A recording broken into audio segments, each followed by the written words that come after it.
அமாவாசைனா நல்ல நாள், அன்னைக்குதானே ஆரம்பிக்க போறேன்னு சொல்றா இல்லையா, அந்த கருத்திலும் உண்மை இல்லை என்பதையும் புரிந்து கொள்ள வேண்டும். அமாவாசையை ஒரு சுப நாளாக, ஒரு நல்ல நாளாக, ஒரு சுப முகூர்த்த நாளாக கணக்கில எடுத்துக்கொள்ளவில்லை.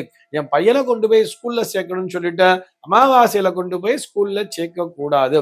புதுசா ஏதோ ஒரு விஷயத்தை துவக்குகிறேன்னு சொல்லிட்டு அமாவாசை நாளிலே செய்யக்கூடாது.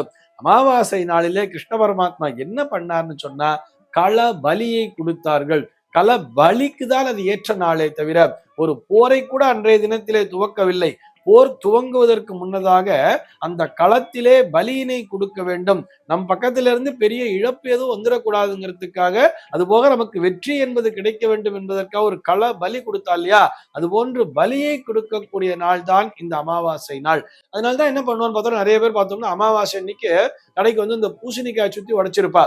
இந்த பூசணிக்காயை கூஷ்மாண்டம் என்ற பெயரில் அழைக்கிறார்கள். அந்த கூஷ்மாண்டன் என்பது ஒரு அரக்கன், ஒரு அசுரனாக அவனை பாதித்து, அது போன்ற தோஷங்கள் எல்லாம் விலக வேண்டும் என்பதற்காக அதை பலியாக அந்த கூஷ்மாண்ட பலியினை இடுவார்கள். அந்த பூசணிக்காயை சுத்தி அமாவாசை நாள்ல பலி கொடுப்பாளே தவிர வேறு சிறப்பு பூஜைகளை மேற்கொள்ளக்கூடாது.